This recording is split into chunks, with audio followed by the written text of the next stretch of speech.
En el marco del tercer simposio virtual de cultivos de cobertura, vamos a compartir con ustedes los principales resultados arribados en relación a la abundancia de invertebrados edáficos en una secuencia de cultivos a partir de investigaciones generadas en la Estación Experimental de INTA Paraná.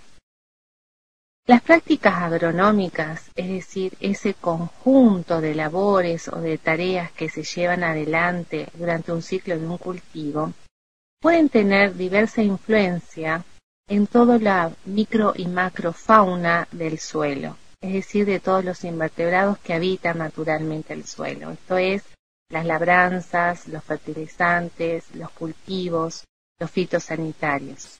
En este último aspecto es bien conocido los efectos tóxicos que algunos principios activos tienen sobre las lombrices de suelo. Asimismo, en el caso de las labranzas, nosotros hemos obtenido como resultados que aquellos campos agrícolas que hacen labranza convencional tienen un 76% menos de invertebrados de suelo que aquellos que realizan siembra directa. Además, estas prácticas agronómicas también podrían estar influyendo en la disrupción física del hábitat y en la reducción en la disponibilidad de materia orgánica.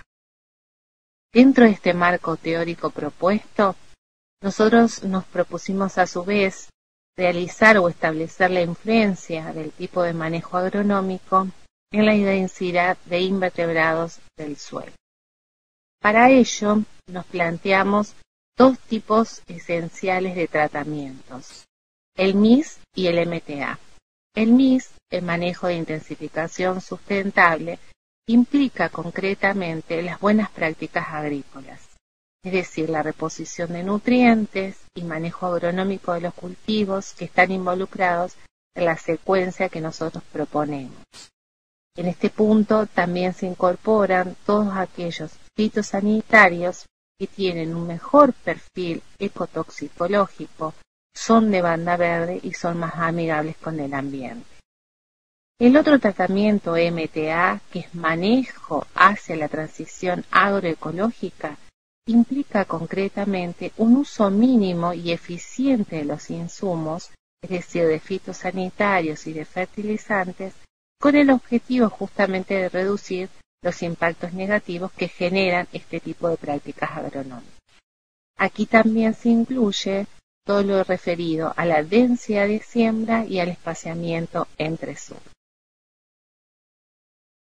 En nuestras investigaciones y a partir de estos tratamientos fijados y propuestos, lo que podemos observar aquí es que, de acuerdo al tipo de tratamiento, va a ser la labor que se va a estar realizando. Entonces, siempre en el manejo de intensificación sustentable implica un mayor número de labores o de prácticas agronómicas en comparación con el otro tratamiento de manejo de transición hacia la agroecología. Por ejemplo, si tomamos en cuenta el cultivo de cobertura propuesto para ambos tratamientos, una diferencia entre ellos sería la forma de supresión. En el caso de MIS, por ejemplo, se suprime el cultivo de cobertura en forma química, mientras que en el MTA se hace en forma mecánica. Entonces, en esta primera propuesta o en este primer año de investigación, donde las dos secuencias propuestas fueron trigo, soja, cultivo de cobertura, maíz, se pueden observar cada una de las prácticas agronómicas seguidas de acuerdo a estos tratamientos que anteriormente mencioné. En lo que respecta al diseño, se realizó un diseño en bloques aleatorizados, con arreglo en parcelas divididas, y se propusieron realizar 3 réplicas o 3 repeticiones. Entonces, esa secuencia de cultivos donde estuvieron involucrados cultivo de cobertura polifítico, maíz tardío y trigo soja, en el caso particular de los cultivos de cobertura, se incluyeron las siguientes 4 especies: Triticale, Vicia villosa, Brassica carinata, Melilotus albus. En el caso del trigo se seleccionó uno de ciclo largo. Con respecto al maíz, se incorporó aquel híbrido que tenía incorporado en su tecnología la toxina bíptera, y con respecto a las hojas se seleccionó un material que normalmente se siembra en nuestra provincia o en la zona de influencia de nuestra estación experimental y que a su vez tenga un buen perfil fitosanitario. En lo que respecta concretamente a los muestreos de invertebrados, nosotros seguimos la metodología estandarizada en metodología internacional que se llama TSBF, que concretamente consiste en extraer un monolito que tiene 25 por 25 centímetros de cada lado y consideramos 3 estratos, de 0 a 10, de 10 a 20 y de 20 a 30. Cada uno de estos estratos fueron colocados en estas bolsas plásticas, las que posteriormente se llevaron al laboratorio o la cámara de cría, y allí se desmenuzaba terrón por terrón y se extraían los invertebrados que estaban contenidos en esa profundidad de acuerdo a las extracciones que habíamos realizado en el campo. Además, incorporamos también la densidad de invertebrados que estaban presentes aquí en esta interfase rastrojo-suelo. Concretamente, estos muestreos se realizan siempre previo a la siembra de los cultivos. Con respecto a los resultados, en realidad en esta primera instancia realizamos un tipo de análisis estadístico que incluyó como única variable la densidad de invertebrados por metro cuadrado, y eso lo comparamos, esa variable se establecieron comparaciones en lo que respecta al tipo de tratamiento, al cultivo de la profundidad y a la interacción entre estas otras variables. Concretamente, como ustedes pueden estar viendo en esta tabla, no hubo efecto de tratamiento, es decir, que los dos tratamientos fijados, MIS y MTA, no influyeron en la densidad de invertebrados por metro cuadrado, pero sí se detectaron diferencias estadísticamente significativas en lo que respecta al cultivo sembrado y la profundidad y por supuesto la interacción cultivo-profundidad, tal como está señalado en esta tabla. En estas gráficas podemos observar mejor el efecto de la profundidad en lo que respecta a la densidad. Acá lo que estamos viendo es que a mayor profundidad, menor es la densidad de individuos por metro cuadrado que se pueden encontrar en cada uno de los tratamientos fijados. A su vez, para la primera grupo de cultivos utilizados, es decir, cultivos de cobertura y trigo, lo que podemos observar concretamente es que el cultivo de cobertura presentó básicamente un mayor número o mayor densidad de individuos por metro cuadrado en comparación, por ejemplo, con el trigo. Asimismo, el manejo de intensificación sustentable tuvo mayor densidad de individuos por metro cuadrado en comparación con el manejo de transición hacia la agroecología, siempre considerando el cultivo de cobertura. En esta situación uno podría estar pensando que el efecto quizás del rolado, es decir, se pasó básicamente 3 veces el rolo en este tratamiento, pudo haber influido en tener un menor número de individuos por metro cuadrado, al menos en estos primeros 10 centímetros de la superficie del suelo.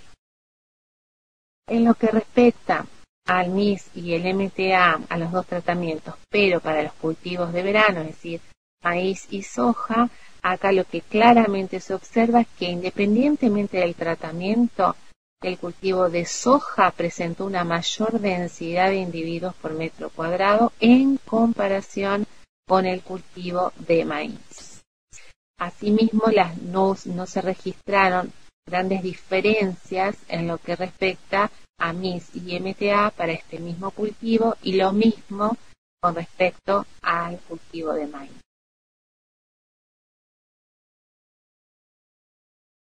Dentro de esta investigación se categorizaron los individuos encontrados. Entonces, un primer agrupamiento se dio a nivel de clases taxonómicas. Concretamente, las 2 clases taxonómicas más abundantes halladas en estos muestreos independientemente del tratamiento fueron los oligoquetos, es decir, las lombrices, y los diplópodos, es decir, los milpies. También se encontraron otros grupos, como los insectos, acá representados por larvas de gusano blanco, los bichos bolitas, es decir, la clase Malacóstraca, los quilópodos, que en este caso forman parte de los miriápodos en forma conjunta con los diplópodos y corresponden a los 100 pies, y un grupo inferior encontrado también dentro de los muestreos que se llama sínfila y otros que se llaman dipluros, que en este caso es dipluro japígide porque justamente la parte final del abdomen culmina en estos dos cercos bien notorios. Esta primera clasificación también se puede reclasificar e integrar lo que se conoce como hábito alimenticio. Concretamente, desde el punto de vista de la alimentación, podemos distinguir tres grandes grupos tróficos: los detritívoros, los herbívoros y los predadores. En el caso de los predadores, en estas figuras lo que podemos estar viendo son estos los 100 pies que se caracterizan justamente por predar. Los bichos bolitas son insectos fitófagos o herbívoros, al igual que los gusanos blancos, y en este caso los dipluros y especialmente el japígide se caracteriza por alimentarse de otros individuos, es decir, son predadores. Pueden estar predando, por ejemplo, polémbolos o ácaros, que son otros invertebrados específicos o que viven normalmente en el suelo. Y en el caso de sínfila, se tratan de organismos muy pequeños, tienen entre 1 y 8 milímetros de longitud, son blancos. Este grupo, al igual que este grupo, son ciegos, son individuos ciegos, y aquí tiene un rango de hábitos alimenticios. Pueden ir desde detritívoros, pasando por fitófagos, inclusive hasta pueden estar consumiendo hifas de hongos. En este grupo, los sínfilas, en realidad son grupos muy poco estudiados o son grupos menos estudiados en comparación con los oligoquetos y con los diplópodos. Con respecto a estos dos grandes grupos, nosotros los podemos clasificar de acuerdo a su hábito alimenticio como detritívoros, es decir, son todos aquellos organismos que pueden estar alimentándose de materia orgánica no viva, tanto de origen vegetal como animal. También puede consumir otros microorganismos asociados, inclusive heces, tanto de vertebrados como de invertebrados. Entonces, lo interesante de esto es remarcar que justamente, independientemente del tipo de tratamiento, siempre la predominancia es de los detritívoros en comparación con los otros dos grupos que mencionamos anteriormente, es decir, los herbívoros y los predadores. Esto mismo se puede ver en estos cuatro gráficos. En este caso, si nosotros relacionamos la secuencia trigo-soja, vemos claramente que a lo que respecta al cultivo de trigo, la amplia predominancia corresponde a los 1000 pies. En cambio, en cultivo de soja predominan más los oligoquetos, es decir, las lombrices. En el caso de los cultivos de cobertura y posteriormente el cultivo de maíz, lo interesante es que si bien los dos grupos mayoritarios o predominantes continúan siendo los 1000 pies y las lombrices, en este caso, por ejemplo, en el cultivo de cobertura, se ve que también hay una mayor participación de las otras clases zoológicas que mencionamos anteriormente, lo cual nos está diciendo que quizás en cultivos de cobertura haya una mayor diversidad de especies. Bueno, con respecto a las consideraciones finales, podemos decir que la abundancia de los invertebrados edáficos disminuye con la profundidad del perfil del suelo. Diplópoda y oligoquetos, es decir, los 1000 pies y las lombrices, son los grupos mejores representados en la fauna del suelo en ambos tratamientos, tanto en MIS como en MTA. Lo interesante es que no se registraron diferencias estadísticas entre los tratamientos propuestos. para la variable densidad de invertebrados del suelo, y esta situación no es menor porque nos plantea buscar otras alternativas de análisis estadísticos que quizás consideren otras variables, como por ejemplo la relación de la densidad de invertebrados con la materia orgánica del suelo, con otras condiciones físicas y químicas, por ejemplo con el contenido de humedad de ese suelo. Quizás allí, jugando con otras variables, encontremos alguna diferencia entre estos dos tratamientos, es decir, entre el manejo de intensificación sustentable y el manejo de transición hacia la agroecología. También dentro de un mismo tratamiento, es decir, dentro del MIS o del MTA, el cultivo de cobertura registra una mayor densidad de individuos en comparación con el cultivo de trigo, al igual que el cultivo de soja en comparación con el cultivo de maíz. Se requiere continuar con estas investigaciones, ya que nosotros hasta este momento hemos realizado un solo año de muestreo.